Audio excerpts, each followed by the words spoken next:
selamanya kau ku sembah. Tapi kasih-Mu bagiku mengalir di sepanjang hidupku.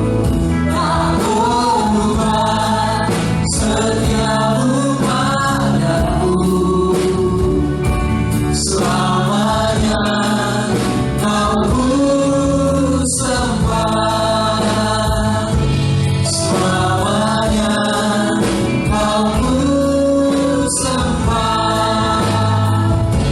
Selamanya kau ku sembah. Kita berdoa. Bapak, terima kasih untuk malam ini. Siapapun yang hadir, Tuhan yang tahu kemampuan, keterbatasan, kelebihan, dan kekurangan kami. Setiap pribadi adalah pribadi yang tidak punya power, tidak punya kuasa, tidak punya kekuatan. Karena kami tahu kami punya pribadi yang luar biasa, Tuhan Yesus yang memberikan kami kekuatan. Karena itu keterbatasan kami itulah kami bergantung pada Tuhan. Maka tidak ada satupun dalam ruangan ini yang tidak dilawat Tuhan. Pasti semua dilawat Tuhan. Tuhan yang berbicara bagi kami masing-masing, hamba alat saja untuk menyampaikan isi hati Tuhan. Sehingga firman yang ditabur tidak mungkin sia-sia. Benih itu akan tumbuh, berdiam di tanah yang baik, dan akan berkali-kali lipat. Tuhan dipermuliakan, Tuhan yang ditinggikan. Hamba dan kami semua dikuduskan Tuhan. Di dalam nama Tuhan Yesus Kristus, kami berdoa dan mengucap syukur semua diberkati Tuhan. Bersama saya katakan, amin. Di nama Tuhan, silakan duduk. Halo. Ini kesempatan yang pertama saya untuk menyampaikan firman Tuhan khususnya di ibadah ini. Pada malam hari ini yang pertama kali saya ada di tempat ini. Cari tempat ini kalau nggak tahu bisa nyasar dulu ya.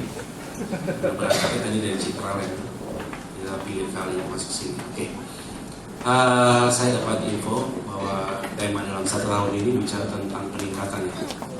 Nah, peningkatan itu berarti ada prosesnya.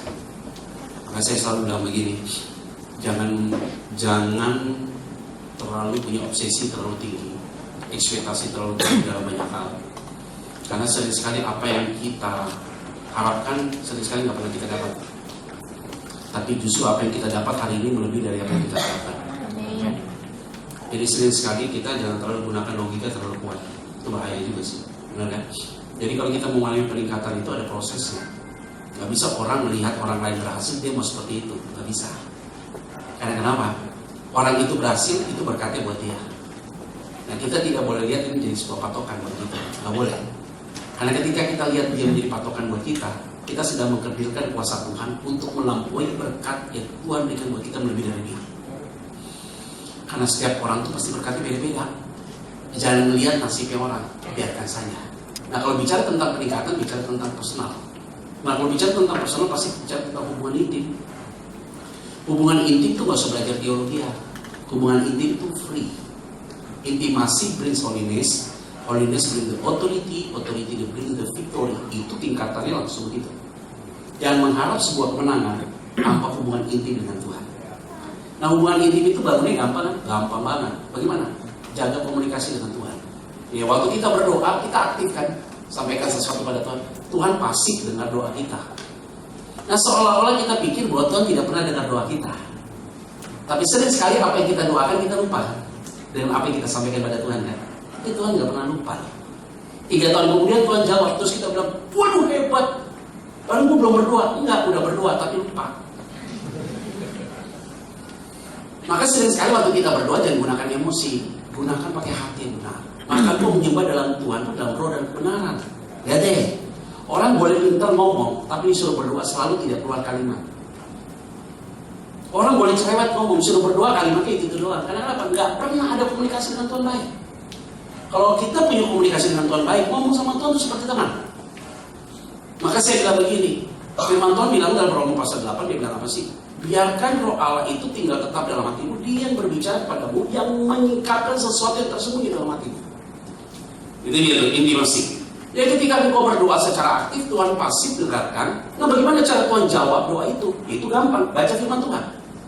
Waktu baca firman Tuhan itu, apa yang kau baca itu jadi rema. Jadi firman itu aktif dan kau pasif untuk mendengarkan apa yang Tuhan mau lakukan.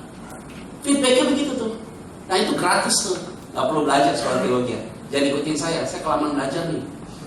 10 tahun saya sekolah. Untuk sampai S3. Capek saya belajar. Jadi mesti ikut-ikutan saya dulu, gini modelnya. Tapi saya harus belajar mengerti tentang hal itu. Nah kalau kita sudah punya hubungan intim dengan Tuhan, apa yang terjadi? Holiness kita. Holiness itu bukan hidup tanpa dosa. Mana bisa kita hidup tanpa dosa? Satu pribadi yang hidup tanpa dosa hanya satu pribadi, Yesus, tidak ada yang lain. Saudara dan saya tidak mungkin hidup tanpa dosa. Tapi apa itu holiness? Holiness adalah kita berbeda dengan orang dunia. Beda tuh. Orang dunia itu kalau susah mukanya cemberut, kalau kita susah muka tetap tersenyum. Itu holiness. Ketika kita dimarah orang, kita selalu marah dia. Itu orang dunia. Kalau kita dimarah, kita tersenyum. Itu holiness. Kita ditampar, kita balas. Tapi sekali kita ditampar, kita kasih pipi kanan. Itu holiness. Ini kesempatan. Ada uang jatuh di bawah $2.000. Dompetnya nggak ada KTP. Ayo, kira-kira bukan. Kita bawa pulang atau kasih ke gereja? Bukan. Sama. Kalau kita keluar dari gereja jalan sebelah kiri nih, ketemu dompet, kita nggak tahu tuh dompet gimana apa yang punya, kan? Lihat gak ada KTP, ada duit $2.000 US. Tapi kan ya baik-baik. Kamu kembalikan ke gereja karena jarak dari gereja bentuk dompet jaraknya udah jauh. Udah 1 kilo. Memang nggak yakin untuk dia ke gereja. Terus saudara begini, saya mau kembalikan ke gereja, atau saudara mau pulang? Ayo kemana? Ya udah benar itu jujur banget. Sama saya satu paket, kok mau pulang pasti. Lo kan benar kan? Itu gambaran antara daging dan roh tuh begitu. Ayo lihat ya, udah punya pacar hari ini, yang mau menikah. Semua kita tahu siapa diri kita. Coba kita tahu. Kita yang udah berkeluarga nih. Ayo coba lihat baik-baik. Apa? Emang kalau kudus itu dia tidak selingkuh? Bukan itu kalimatnya. Bukan itu kan. Menghargai istrimu dan menghargai suamimu itu adalah bagian dari sebuah holiness. Gak gampang. Lebih dalam. Nah kalau kita berbeda dengan orang dunia, maka diberikan manusia authority, ada power diberikan. Jadi apa yang kita ngomong pasti punya kuasa. Perkataan kita pasti punya kuasa. Jangan menggunakan bahasa negatif terlalu banyak. Kalau negatif terlalu banyak, apa yang terjadi? Itu berarti sumbernya salah. Karena nggak mungkin sumber itu sama keluar dengan 2 kalimat yang berbeda. Satu positif, satu negatif. Kalau positif yang lebih dominan, negatif nggak mungkin dominan. Tapi kalau negatif yang lebih dominan, sudah pasti orang belum bertobat. Tapi kalau saya lihat baca-baca ya, sudah bertobat. Supaya gue pulang gampang pokoknya. Otoriti, setiap apa yang kita katakan punya kuasa. Maka sedikit-sedikit yang sudah berkeluarga nih, udah punya anak, baru punya anak, keluarga muda, suami salah dikit jangan bilang gini, "Alu susah lupa," tarik perkataan itu. "Alu mah kurang ajar," tarik kalimat itu. Anak nakal dikit, "Kamu nggak jadi apa-apa," tarik kalimat itu. Nggak boleh kalimat itu keluar. Karena ketika kalimat itu keluar, iblis tangkap dan itu jadi kenyataan. Ketika kita ribut suami istri dan kemudian lagi panas-panasnya kita darahnya masih darah muda, terus kita ngomong sama pasangan kita, "Boleh hilang rasa sama lu," itu lagi emosi, itu ditangkap sama iblis, hilang rasa kamu. Stop. Jadi lihat suami nggak benar, gua makin cinta sama lu. Lihat istri gitu, gua makin sayang sama gua, Tuhan tolong.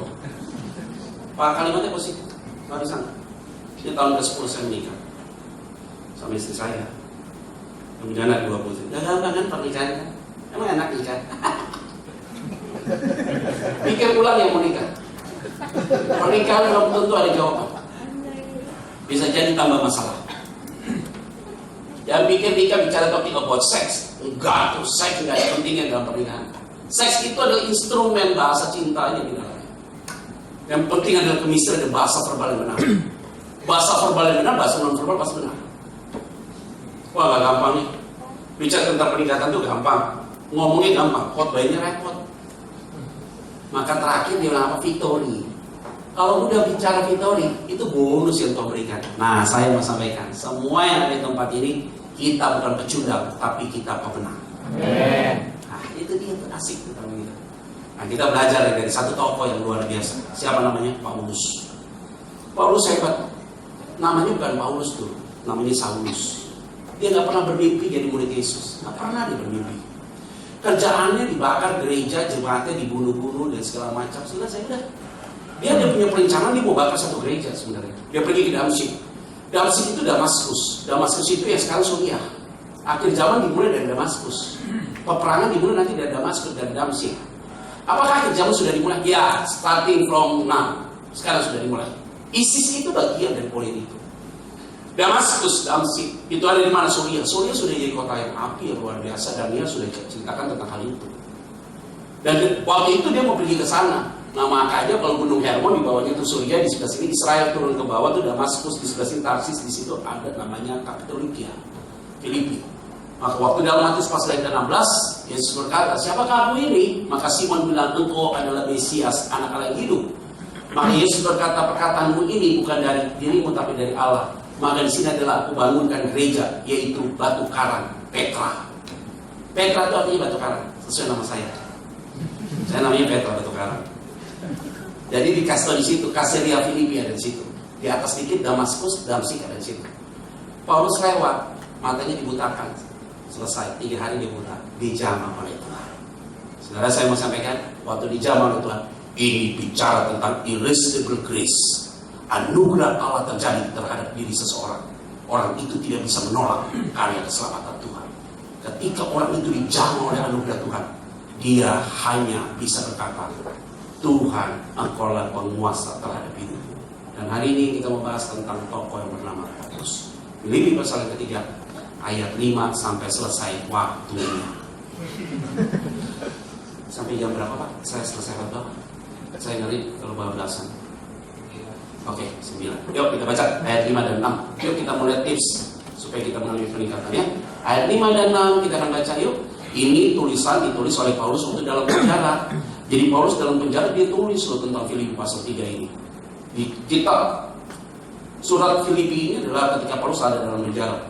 Ini orang dalam penjara, dia tulis tulis kayak hebat. Kita baca ayat yang kelima. 1, 2, 3 ya.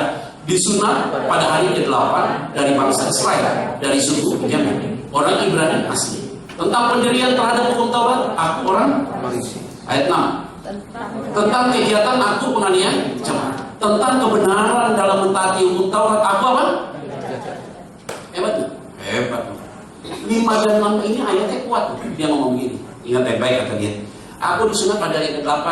Aku orang Ibrani asli. Masa hukum Taurat, aku ini orang Farisi kata dia. Ayat 6, tapi kerjaan saya bunuhin orang. Saudara ngerti artinya apa? Paulus tulis surat kepada jemaat di Filipi. Dia membuka borok dirinya siapa dia. Itu berarti mau mengalami peningkatan, ingat baik-baik. Jangan malu dengan masa lalu. Jangan malu kamu mengatakan kamu pernah gagal. Jangan malu.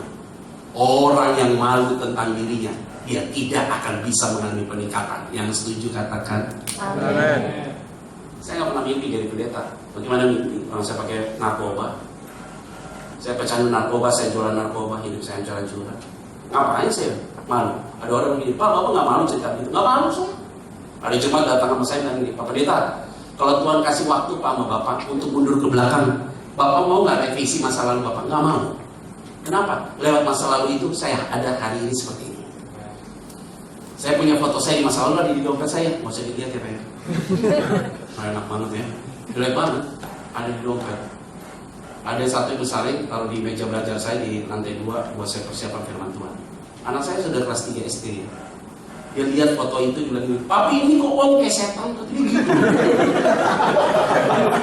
Dia nggak tahu tuh papanya. Kenapa foto itu saya simpan dan nanti supaya saya tahu bersyukur pertolongan Tuhan ya dan amin untuk saya. Gak malu aku. Belakangku ada tato kan. Anakku tanya yang paling kecil, Papi, kenapa Papi pakai tato? Waktu Papi itu masih ke SMP, Papa nakal tuh ada orang yang gambar. Emang Papa itu nakal ya? Yang paling kecil tuh ambil penghapus, dihapus terus dia tidur. Oh ini masa lalu saya. Nah kalau saya sudah ada tato begini, saya nggak usah tambah lagi dong di tangan. Saya nggak pernah malu dari masalah ini. Kuping saya tinggi, lubang terus. Nggak pernah malu saya. Kenapa harus pusing sih tentang masa lalu kita? Orang yang sudah dimerdekakan Tuhan, dia tidak akan pernah diintimidasi oleh masa lalunya. Hari ini nih kamu buat salah nih. Saya nggak tahu tapi ternyata baca-bacanya sih semua. Contoh nih kita nih pacaran, minta maaf nih, tapi saya yakin udah semua aman. Kalau engkau sudah gak perawan lagi, it's okay lah, mau ngapain? Itu kenyataannya begitu. Kalau engkau laki-laki yang sudah jajan, mau ngapain? Udah begitu, udah kotor saya. Tapi kan saya sudah ditebus oleh Tuhan di sana. Ada seorang anak gadis datang sama saya, Pak, saya sudah tidak virgin lagi, Pak. Kira-kira saya dapat cowok yang bisa terima saya, berdoa. Bagaimana modelnya, Pak? Jangan tanya gua. Tanya gimana? Lu tanya saya. Kamu cinta sama saya, kamu udah gak pelawan lagi. Terus kemudian kamu bilang bagaimana cowok? Ya masa gue mau sama lu sih, aneh aja. Masa kan sudah punya istri, gak ada urusan deh. Kamu berdoa aja supaya Tuhan tolong kamu, kasih yang terbaik. Tapi kan cowok kan egois Pak orangnya Pak. Dia kan selalu bilang bahwa dia aman Pak, tapi dia mau dapat istri yang baik. Ya kamu berdoa aja sama Tuhan. Kalau dia berdoa terus, Tuhan kiranya aku dapat teman hidup yang bisa terima aku apa adanya. Doanya bagus. Mantan pacarnya waktu SMP dia pernah pacaran, sekolah di Amerika. For good balik ke Indonesia, dan dia tidak pernah pacaran. Dia balik ke Indonesia, dia cari dia. Saya sudah lulus sekarang, saya udah S2. Doa saya hanya untuk ketemu sama kamu. Oh, kaget tuh dia. Pak, mantan saya SMP cari saya Pak. Ya udah bagus, saya terima, ambil. Orang yang cari dia kok. Tapi Pak, bagaimana ya Pak kalau seandainya dia tahu masa lalu saya? Kita berdoa yuk. Doa saya cuma dari Tuhan, berikan dia hikmat ketika dia berkata-kata. Kalau memang penting, diberikan damai oleh Tuhan. Sudah tahu? Sudah tahu ya? Saya kasih tahu. Diajak makan malam dia, salah satu tempat bagi mereka makan dinner berdua. Itu nanti coba ngomong apa? Saya nggak tahu kamu udah berapa kali pacaran. Saya tidak tahu. Tapi waktu saya sekolah pikiran saya for good balik ke Indonesia, saya yang mencari kamu untuk menikah dengan kamu. Kamu gak usah cerita banyak kata dia. Dia lagi makan nih. Mau kamu punya anak 10, mau kamu berantakan dulu, saya udah gak pusing. Karena cinta saya hanya buat kamu. Dia belum ngomong tuh. Dia belum ngomong. Itu cowok udah ngomong kayak gitu. Dia WA saya, Pak, kayaknya bapak udah kasih tau dia. Gue gak kenal dia. Bagaimana gue kenal dia? Itulah Tuhan itu ya. Itulah Tuhan. Tuhan bisa bawa orang-orang yang bisa mengerti kita. Terlalu baik dia buat saudara dan saya. Selesai. Mereka menikah tuh. Udah punya anak 1 tuh. Malam pertama nanya, kenapa bolong begini? Gak juga. Gak ada. Udah selesai. Udah habis. Hari ini saya mau sampaikan. Jangan sekali-kali, ingat baik-baik, membuat hidupmu dipenjarakan oleh masa lalu. Engkau boleh tidak jujur dengan siapapun, tapi engkau harus menangis dengan Tuhan. Dosa yang tidak diampuni adalah dosa yang tidak pernah diakui dalam hidupmu. Dan siapapun di tempat ini, tidak ada satupun yang mencoba membuat dirinya makin dalam lagi dengan kesalahan dia. Tapi dia harus bangkit, karena dia harus mengalami kemenangan. Yang setuju katakan amin. Kalau kamu sakit hati sama orang tua, ngomong dong. Kalau kamu sakit hati dengan saudara-saudara, ngomong. Kalau kamu ada merasa hatimu gak enak, kamu ngomong sama Tuhan. Ngomong sama Tuhan gak bocor, percayalah. Kalau Tuhan bocor, aku gak mau melayani dia, aku bocor. Ngapain gak mau melayani dia? Tapi Tuhan kita gak pernah bocor. Kalau saya lagi gak suka sama orang di mobil, saya ngomong sama Tuhan. Enaknya jadi orang Kristen ya, berdoa di mana-mana. Kamu masuk toilet, ingin seseorang, kamu berdoa juga gak apa-apa di toilet. Tapi jangan ingatnya selalu di toilet. Itu namanya kurang ajar juga. Tapi lihat, di mobil kita ada ingat seseorang, kita berdoa di mobil. Jangan merem, nabrak kamu. Memang Alkitab suruh kalau berdoa tutup mata dan merem. Enggak, merem itu kan supaya kita konsentrasi. Tapi nyatanya orang merem, waktu dia berdoa dia lupa kan sampai di mana, karena dia ketiduran kan. Tapi kan saudara punya budaya, kita punya budaya berdoa tutup mata. It's okay, jalan. Tapi Alkitab gak cerita begitu sih. Yang penting hatimu ada di situ. Kita mau bicara tentang spirit yang paling dalam. Jadi mengikut Tuhan itu jangan lapisannya begitu, tapi harus ada deeper dalam. Rohani itu harus begitu. Cara mengerti Tuhan itu jangan berdasarkan apa yang ada dalam pikiranmu, gak bisa begitu. Tapi kalau ingin sudah di tas Tuhan, engkau bisa mengerti Tuhan lebih dalam. Yang setuju katakan amin. Berikan tepuk tangannya buat Tuhan Yesus. Wah, kalau udah begitu, tidak ada satupun hari ini engkau yang menyembunyikan sesuatu dalam hatimu. Kamu nggak suka sama suami kamu ngomong sama dia. Kamu nggak suka sama istrimu, kamu ngomong. Kamu nggak suka koko sama adikmu, kamu ngomong baik-baik. Ngomonglah dengan penuh kasih lah. Kalau kamu nggak suka, kamu ngomong. Kamu nggak suka loh tadi. It's okay, apa kamu santai. Orang kalau ada keterbukaan enak. Saya sama istri saya nggak ada yang terluka. Kita nikah loh, udah 10 tahun nikah. Waktu selesai pemberkatan di bulan September, puji Tuhan, Oktober dia hamil.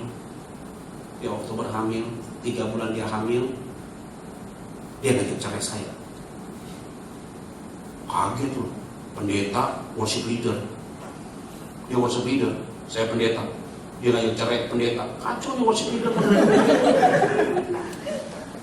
Saya juga nggak tahu salah saya apa. Istri saya orang Jawa, dia usia sama saya 10 tahun. Saya nikah usia 31 tahun, dia usia 21 tahun. Sekarang saya 41 tahun, dia umur 31 tahun. Dia orang Jawa, Sunda, Tionghoa. Jarang ngomong, sekali ngomong najem. Dia itu kalau mau ngomong mikir dulu. Dia mikir, akhirnya nggak ngomong-ngomong. Kalau saya beda, ngomong, mikir belakangan. Ini masalah tuh saya. Karena dia ngomong dulu sih Pak, kalau ngomong nggak pernah mikir. Dulu sih mah mikir terus nggak pernah ngomong.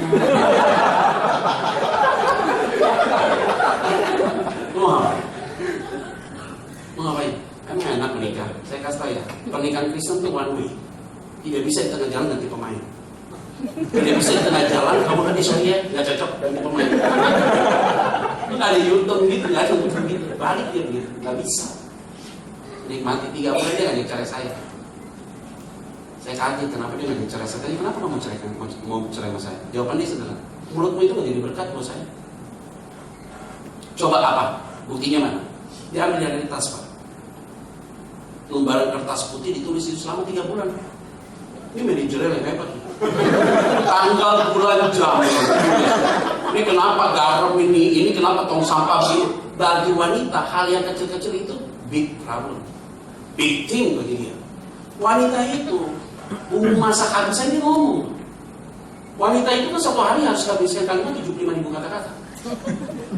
Kita bapak-bapak ini cuma 25.000, standarnya begitu memang. Jadi kalau dia ngomong nggak habis tuh bahasanya, dia ngomong tuh. Dia bisa kalau lagi tidur. Saya datang nih nanti tidur, dia udah tidur, dia bisa bangunin saya. Awak bagaimana Pak? Bisa begitu dia nanya sama saya. Waduh saya waktu dia ribut itu dia kabarkan tentang dosa-dosa saya. Apakah saya mau sama dia? Tidak. Oke Maya, saya minta maaf ya Maya. Oh sorry ya. Oke.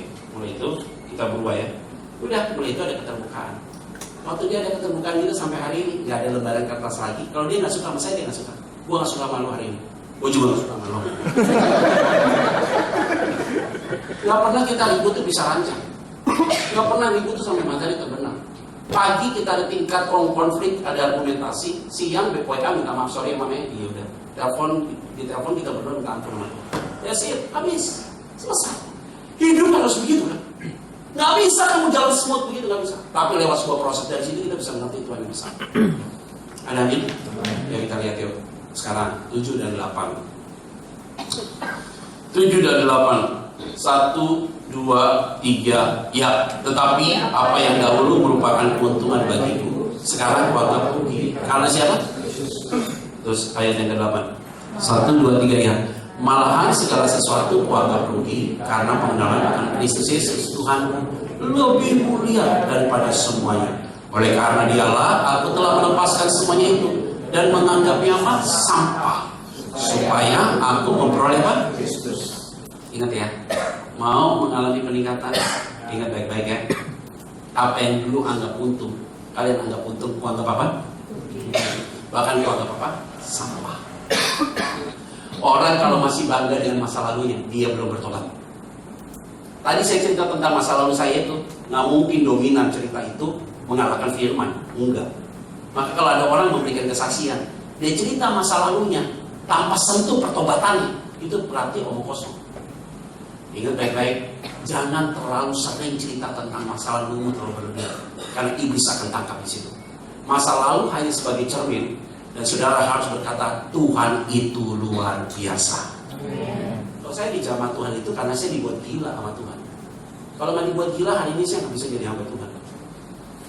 Waktu saya dibuat gila begitu, papa mama saya nggak bisa tolong saya. Jadi saya doa saya bilang, Tuhan, kalau Engkau mau angkat nyawaku Tuhan. Aku lelah. Dan saya tahu kenapa saya berdoa begitu. Dan saya yakin Tuhan yang taruh hati itu untuk saya berbicara begitu. Tapi kalau Tuhan mau pulihkan aku bernazar dari pendeta. Yang pertama nggak dijawab, yang kedua dijawab. Maka saya jadi hamba Tuhan. Waktu dijawab begitu, saya keluar dari rumah, saya berdoa nih, kayak slide dosa itu diputar oleh Tuhan. Main saya jatuh cinta sama Tuhan itu pertama kali indah ya. Berdoa kayaknya Tuhan dekat, baca firman itu kayaknya benar-benar meresap dalam hati kita. Hati saya hancur terus, kayaknya mau dekat terus dengan dekapan tangan Tuhan. Rasa dengan Tuhan itu rasanya mau terus dipegang oleh Tuhan. Berdoa tuh gak sadar bisa 3 jam, 4 jam. Kayak kita sedang ada dalam hadirat Tuhan yang indahnya minta ampun. Itu disebut dengan falling in love. Jatuh cinta pertama kali dengan Tuhan. Wah, suasana itu tuh membuat saya semakin dengan Tuhan tuh semakin kuat dengan Tuhan. Rasanya mau tiap-tiap hari itu mau terus bicara dengan Tuhan setiap saat. Wah, rasa itu tuh yang membuat saya luar biasa. Maka kalau ada orang yang begini, Pak, mau lihat ke belakang, aku udah gak mau. Aku anggap rugi semua itu. Bahkan aku anggap sampah semua itu. Tahu gak kata sampah itu artinya apa? Seperti orang buang air besar. Kotoran buang airnya itu dimakan oleh anjing numpang lewat. Dan anjing itu pergi keluar. Artinya ketika kita buang anggap itu, yang dulu kita anggap enak dan kita buang itu menjadi sesuatu yang menjijikkan. Bukan hanya sampai di situ. Tapi anjing datang mengambil kotoran kita dan dia pergi jauh. Sampah sampai dengan begitu. Artinya apa yang menjadi kebanggaan kita daging itu sampai dengan titik puak dan kita jijik melihat itu lagi. Bahkan untuk berpikir saja, bahkan untuk membicarakan saja, tidak mampu lagi untuk kita bicara tentang hal itu. Maka kita sudah mengalami peningkatan. Yang setuju katakan. Jadi jangan tanya, hidupku gak ditentukan sama orang tuamu. Percayalah, hidupku ditentukan oleh Tuhan yang besar. Saya ini hidup dalam sebuah kepahitan. Papa mama punya anak 5 orang laki-laki. 5 orang laki-laki, 3 orang disekolahkan di Amerika. 1 orang sekolah untuk hamba-hamba Tuhan, kakak saya. Saya sendiri gak disekolahin. Yang lain tinggi-tinggi, saya sendiri yang pendek. Yang lain dikasih mobil, saya gak dikasih mobil. Yang lain rambutnya dimodelin, saya dibotakin terus. Saya pikir saya ini anak umat. Bener loh. Sampai saya jadi hamba Tuhan tuh, saya punya tingkat 1, hidup saya kepahitan. Pendeta khotbah bilang apa? Kalau engkau mau melayani Tuhan, tapi hatimu belum dipulihkan oleh Tuhan, jangan sekali-kali melayani Tuhan. Nah ini pendeta khotbah yang hadir itu 500-an hamba Tuhan. Tapi khotbah itu merasanya itu kayak buat saya. Kan saya duduk di belakang kan. Kayaknya gue nih orang yang melihat itu. Perasaan saya begitu. Jadi saya lihat. Terus dia bilang gini, mimbar, jangan lihat, gue nunggu.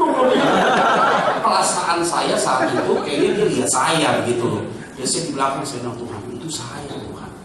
Jangan sekali-kali kamu melayani Tuhan. Engkau semua hamba Tuhan yang ada di tempat ini. Dia ngomong gitu tuh pendetanya. Jangan engkau beranjak sedikit pun memberitakan kebenaran kalau hatimu belum dipulihkan Tuhan.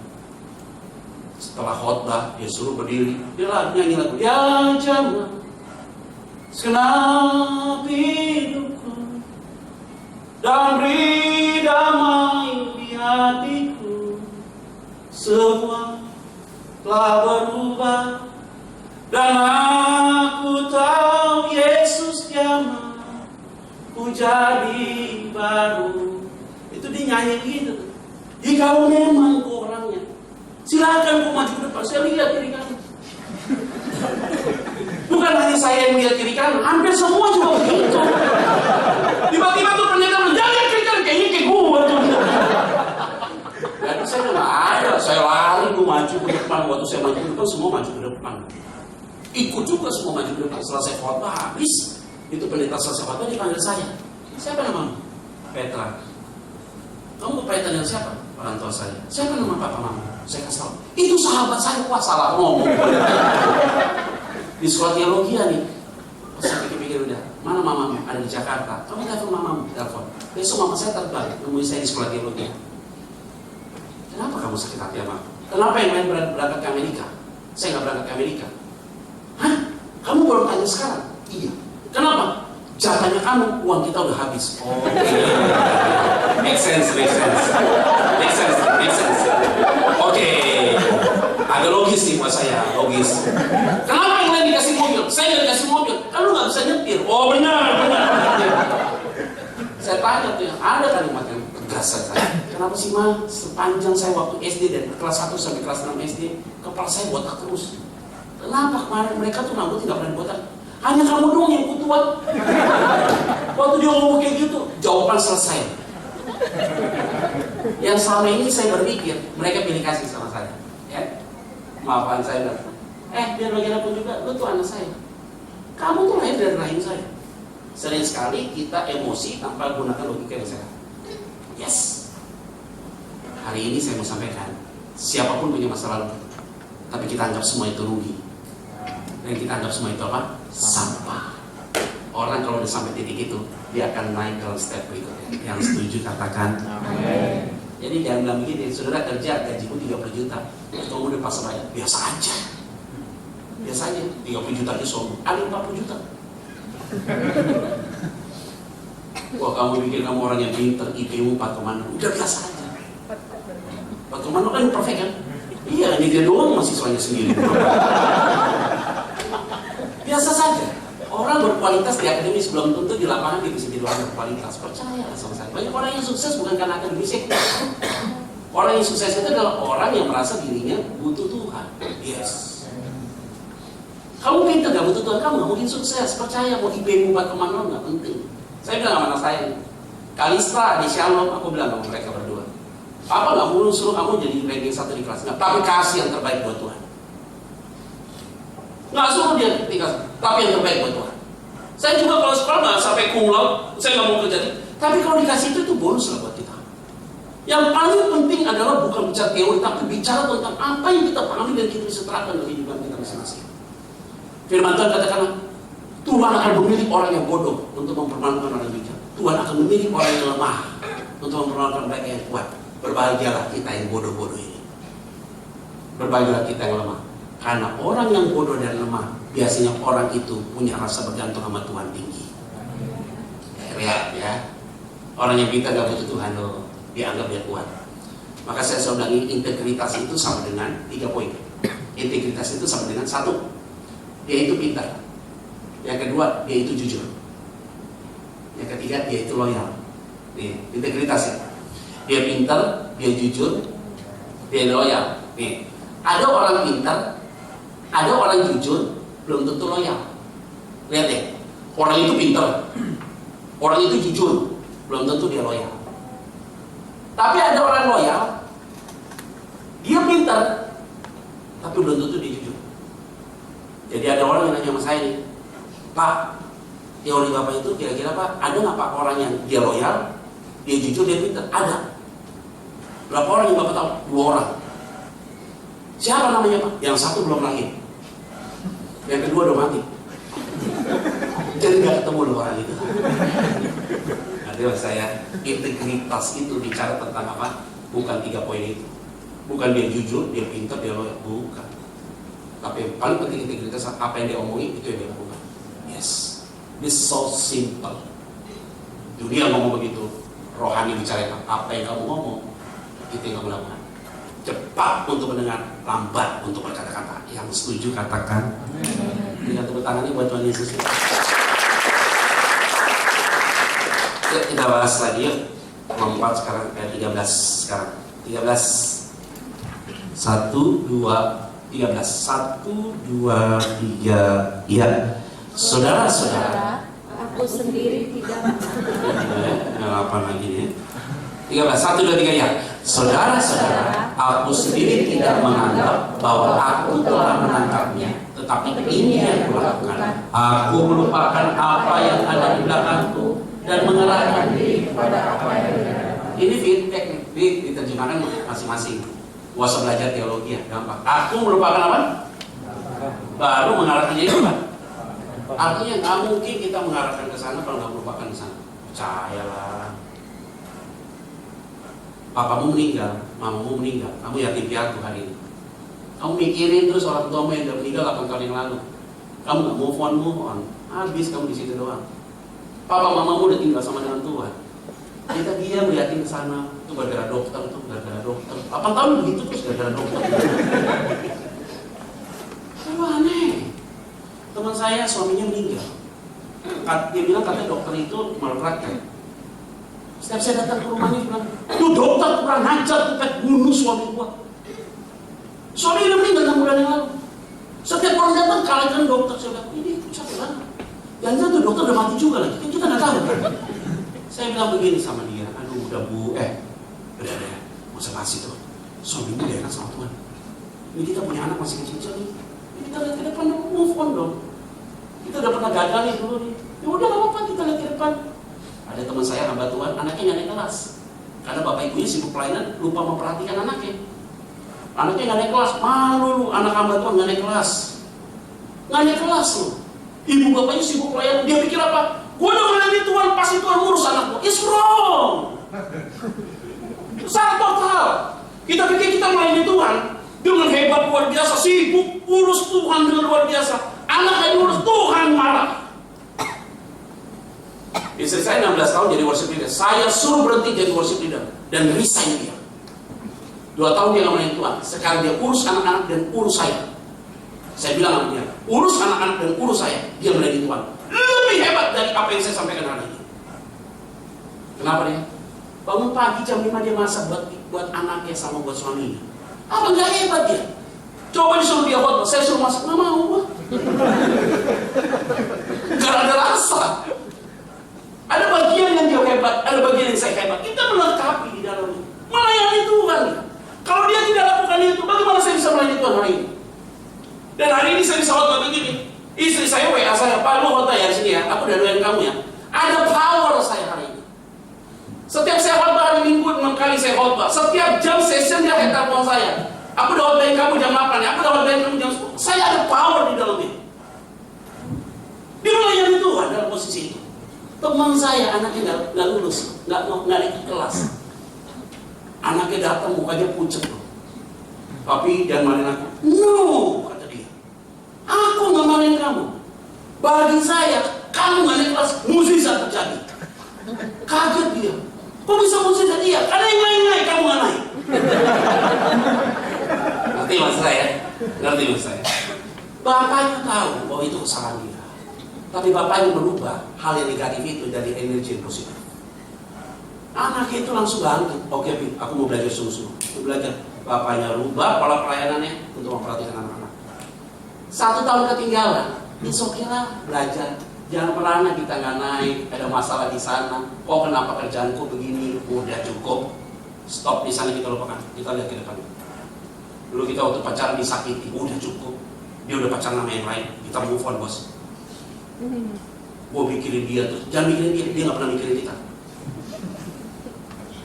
Tapi saya disakiti, biarin aja. Itu urusan dia dengan Tuhan.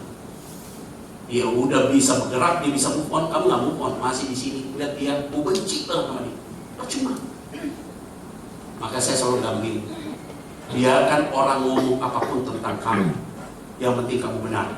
Pasti Tuhan bela kamu. Bagi saya sederhana, makin banyak orang ngomongin kita, itu berarti kita makin penting buat dia. Kenapa kita ngomongin dia? Karena dia gak penting buat kita. Ngapain ngomongin orang? Makanya saya bilang ini, berbahagialah engkau kalau digosipin orang. Kalau engkau benar digosipin orang, patut bersyukur. Karena kenapa? Engkau penting buat dia. Jangan lewat dia, minta maaf ya bos, orang penting lewat. Oh sabus, lupa gini biarin. Istri saya itu sampai hari ini udah kaget gua lihat lu kenapa. Setiap ada masalah lu tetap tidur ngorok. So simple mah. Orang ngomongin kita, dia bisa tidur nyenyak, kita harus ngorok lebih kuat. Ngapain saya pusing? Oh, nggak mikirin apapun, repot. Melupakan apa yang di belakang, tutup selesai. Kita lihat ke depan. Hati-hati ya, musuh terbesar kita bukan orang luar, bukan orang muslim Buddha Hindu. No, orang di dalam lingkungan kita. Dan yang tahu firman Tuhan. Khusus tempat ini tidak ada. Orang baik semua di sana. Loh, orang yang tahu firman Tuhan justru nyakiti hati kita. Saya ketemu anak muda, hebat tuh. Dia gitu 8 juta, udah punya apartemen, mobil bagus. Anak muda umur 28 tahun. Lu ganteng apa kurangnya lu? Saya kadang-kadang kalau lihat laki-laki waspada saya. Laki-laki kalau udah six pack, kadang-kadang nggak laki dia. Yang kayak gini laki nih biasanya. Justru yang muncul gini laki nih, ganteng nih. Yang six pack itu enggak loh, dia tuh udah mana kok. Karena saya laki apa enggak, saya bingung. Saya bilang sama dia, lu tinggi, ganteng, hebat. Lu punya apartemen hebat. Lu gajimu 28 juta. Wah, pas kamu. Kenapa sih lu gak mau pacaran? Saya tanya sama dia, lu suka laki atau perempuan? Saya ngomong sama anak rohani saya ngomong gak pernah belok-belok. Ngomongnya lurus aja. Kalau ada yang pacaran, saya lihat terlalu dekat sana. Lu udah lakukan hubungan seks ya? Belum. Oke. Saya kasih tau ya, jangan dulu dilakukan ya. Nanti waktu nikah lu bebas. Saya kasih dari awal supaya kamu gak nyesel kan. Jadi saya kalau udah dekat sama orang, saya ngomong tembak-tembak aja, lurus aja. Kadang-kadang mereka bikin KPK kalau ngomong gak ada dipikir-pikir. Gak apa-apa daripada gak mikir. Ya saya ngomong sama dia, kamu ini ganteng luar biasa. Hati-hati ya, saya bilang begini. Kenapa kamu kamu kasih aku jodoh yang bagaimana? Udah cari orang yang melayani Tuhan. Aku gak mau cari orang yang melayani Tuhan, Kak. Kaget saya langsung. Duh. Kenapa kamu gak mau cari orang yang melayani Tuhan? Gak mau, Kak. Berapa kali aku pacaran sama orang yang melayani Tuhan, brengsek semua. Saya yang mau cari orang yang takut Tuhan, Kak. Maksudnya apa? Banyak orang melayani Tuhan belum tentu takut Tuhan, Kak. Tapi orang yang takut Tuhan, dia tidak tahan untuk tidak melayani Tuhan. Ih, udah kayak pendeta lu. Nanti maksud saya, tidak semua orang melayani Tuhan takut Tuhan. Tapi orang yang takut Tuhan pasti dia selalu mau melayani dengan baik. Amin. Kita melupakan ini di belakang, kita mengarahkan diri kita ke depan. Waktu arahkan diri ke depan, standar aja. Kayak kita bawa mobil, bawa motor. Nih kita kalau bawa mobil, lihat ya. Setiap kita mau belok kanan, pakai sen kiri apa sen kanan? Sen kanan ya. Waktu kita kasih sen kanan itu, pertanyaan saya, lihat kaca spion kanan apa kaca spion kiri? Kanan ya. Waktu lihat kanan gitu, kita lihat terus, apa kita lihat ke depan? Kalau kita lihat terus spion muter gitu. Gak belok kanan muter gitu. Nanti mas saya boleh sih lihat ke belakang dikit, ya, hanya untuk sebagai ingat kita terbalik lagi. Ada sih foto saya di masa lalu, kalau lagi capek-capek di mobil dia senyum saya, Tuhan itu baik ya, karena mata saya jatuh. Gadis tuh, Tuhan itu baik. Tutup lagi, masukin lagi, jangan kelamaan. Terus saya lihat Tuhan itu baik, supaya kita lihat tata ke depan, ada rasa syukur terus sama Tuhan, rasa syukur terus sama Tuhan, rasa syukur terus sama Tuhan. Ada posisi itu. Yuk kita lihat ya ayat berikutnya. Ayat 14, yuk 14 terakhir. 1, 2, 3, ya. Dan berlari-lari kepada tujuan untuk memperoleh hadiah, yaitu panggilan surgawi dari Allah. Sekali lagi kita akan baca 1, 2, 3, ya. Dan berlari-lari kepada tujuan untuk memperoleh hadiah, yaitu panggilan surgawi dari Allah dalam apa? Jadi udah melupakan yang ada di belakang. Sekarang kita fokus ke depan. Setelah fokus ke depan, nggak boleh diam. Kerja keras, lari kita hari ini. Lari kita, jalan-jalan, lari. Semua ada di gelanggang pertandingan yang sama loh. Semua ada di tempat yang sama untuk berlari. Siapa yang cepat, dia yang dapat. Artinya semua harus kerja keras. Selagi masih ada kekuatan, lakukan yang terbaik. Kalau kamu malas, belajar dari semut. Orang yang malas tidak mungkin dapat makan. Tapi hari ini, siapapun di tempat ini, engkau harus kerja keras. Yang setuju katakan amin. Jangan diam tapi tidak berbuat sesuatu. Lakukan yang terbaik buat Tuhan. Pasti Tuhan akan memberikan yang terbaik buat saudara. Yang setuju katakan amin. Sebagai hamba Tuhan itu apa sih? Banyakin doa dan baca firman Tuhan terus setiap saat. Mau kalau kita sebagai pengusaha kerja di marketplace apa? Berbuat sebelum berbuat, berdoa. Setelah berdoa, engkau berbuat. Ketika engkau berbuat bagianmu. Kerjakan bagianmu, lepas dari itu biar Tuhan yang melengkapi dan Tuhan yang mencukupkan setiap kebutuhan. Yang setuju katakan amin. Ingat ya, fokus kita bukan kepada materi hari ini. Peningkatan kita lebih kepada spiritual. Rohanimu excellent, berkat ikut di belakangnya. Kamu fokus kepada materi, tidak fokus kepada rohani, jadi masalah. Ketika engkau diberkati secara materi, engkau lupa Tuhan, engkau akan jadi kesombongan. Tapi hari ini spirit kita harus excellent. Kalau spirit excellent, berkat pasti ngikut di belakangnya. Yang setuju katakan saudara yakin? Namanya berkat itu ya, saya kasih tahu ya, sudah tahu alamat rumahnya jelas. Rumah ke rumah Bapak Ibu Saudara dan ke rumah saya. pasti Tuhan akan berkati kita. Ada amin. Nikmati aja ya pergaulan dengan Tuhan. Closing saya tinggal sebenarnya. Saya nikah dengan istri saya tidak pakai biaya orang tua. Saya nikah sama dia, mertua saya seorang petani, ibunya seorang penyanyi sinden, petani di satu desa, bapaknya seorang pelukis. Dan mereka tinggal di salah satu desa di daerah Cirebon. Dan kemudian mereka hidup dalam keadaan yang sangat sulit. Dan kemudian saya menikah dengan mereka. Menikah dengan istri saya, bukan dengan mereka. Menikah dengan istri saya, sebelum saya nikah saya datang ke sana. Waktu saya datang ke rumah mertua saya, kasihannya orang kampung itu. Jadi saya sekali datang bawa 4 pendeta Pak, untuk melamar. Berarti kalau ditolak kita kutuk bareng-bareng. Bahasa itu nggak boleh tarik. Dalam Yesus, proses buah. Jadi saya datang ke sana, mereka siapin kita es puter segala macam ya, kampung. Happy banget dia bahwa anaknya mau dilamar. Anaknya umur 21 tahun loh, saya umur 31 tahun. Saya datang ke mertua saya yang laki. Mertua saya yang perempuan muslim, yang laki saksi Yehova. Ramai nih. Ramai banget. Ibunya petani, penyanyi sinden, muslim. Papanya pelukis, saksi Yehova. Kacau. Saya sudah jatuh cinta dulu sama anaknya, baru saya tahu background keluarganya. Saya pacaran sama istri saya 1,5 bulan, karena saya nggak mau habis-habiskan uang. Jadi berarti kalau nyusun skripsi pendahuluan langsung lompat ke kesimpulan.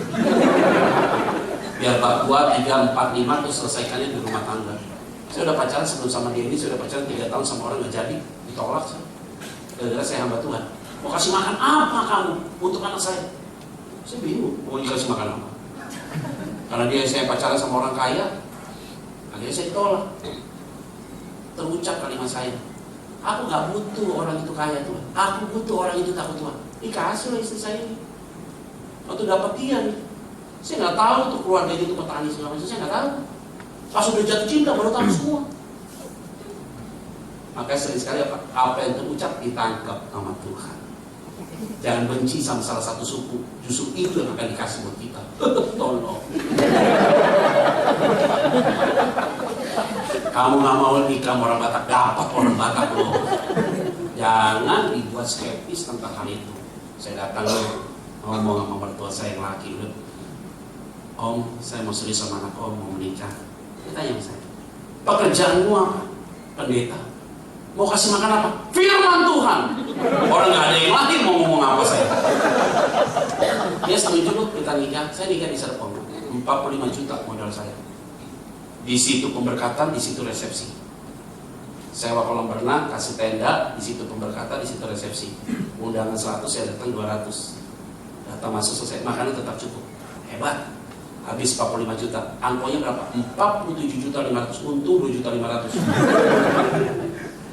Waduh, itu dahsyat banget. Saya tinggal sama dia di Kebun Jeruk, kontrak rumah 2 kamar, 13 juta. Waktu Kebun Jeruk banjir, istri saya lagi hamil, itu dahsyat tuh. Kulkas gak perlu diangkat sama banjir. Apakah saya nggak bisa beli mobil? Saat itu ada uang bisa beli mobil, tapi saya nggak mau beli mobil. Pikiran saya harus punya rumah. Jadi nggak apa-apa saya naik motor aja, pelayanan naik motor, dan saya nabung buat beli rumah. Ada uang, saya DP rumah di Karawaci, taruh rumah, beli rumah, baru ambil di situ sama istri saya. Dia balik naik motor. Khotbah di gereja besar, khotbah di gereja kecil, ya pakai motor itu. Di belakang motor itu ada tempat jas. Saya datang ke satu gereja, Pak, Bapak naik mobil apa? Udah pokoknya saya nyampe. Pas saya nyampe, lu Bapak naik motor, emang gak boleh pakai motor? Gak apa-apa juga kan? Selesai, jas diginiin, cuci muka, masuk ke dalam khotbah, selesai. Saat itu saya belajar terus saja, ambil S1, S2, saya selesai sampai S3. Saya lagi ambil S3 untuk program dua degree aja, untuk ambil dua gelar lagi, untuk biblical dan theological sistematika. Saya pikir-pikir, saya belajar terus, dari satu tempat, terus belajar dan segala macam, berpikir terus. Kalau kan saya nggak bisa buat apa-apa. Lagi satu, selesai khotbah, naik motor, nggak malu juga saya. Tapi hari ini saya bisa punya mobil yang baik, istri saya bisa mobil yang baik, anak-anak bisa sekolah di internasional. Saya bisa bawa mereka keliling ke beberapa negara, saya bisa menikmati dalam banyak hal. Ada berkat yang bisa kita berikan hari ini. 10 tahun lalu saya tidak pernah berpikir hari ini, tapi hari ini saya ada di tempat hari ini, seperti ini. Saya yakin Tuhan sudah buat segala sesuatu luar biasa. Tiap tahun saya bisa bawa hamba-hamba Tuhan pergi ke Israel. Papa saya 84 tahun saya pergi ke Israel. Anak-anak saya bisa sekolahkan dengan yang baik. Rumah kami sekarang luar biasa, Tuhan berkati dengan luar biasa. Tidak pernah minta satu peser pun dengan seorang pengusaha. Kenal banyak pengusaha, tapi aku tidak pernah minta satu peser pun. Tapi kalau dikasih, saya terima. Tapi saya tidak pernah minta sedikit pun. Tuhan itu pelihara hidup kita sampai hari ini luar biasa. Sampai hari ini Tuhan pelihara hidup biasa. Tapi ingat, orientasi kita bukan kepada materi. Saudara perhatikan baik-baik. Engkau bertanggung jawab tentang karunia yang Tuhan berikan untuk engkau. Engkau bertanggung jawab tentang apa yang Tuhan berikan buat hidupmu. Dengan sungguh-sungguh pekerjaan. Engkau tidak akan pernah dibiarkan Tuhan. Yang setuju katakan. Jangan fokus jadi orang besar. Jangan fokus jadi orang kaya. Jangan fokus tentang materi. Fokus untuk jaga dengan pribadi dengan Tuhan. Terus dengan Tuhan. Bekerja dengan Tuhan. Lakukan yang terbaik. Dan ikuti prosesnya Tuhan. Di saat itu Tuhan akan membuat engkau menjadi luar biasa. Tuhan Yesus memberkati kita semua. Shalom.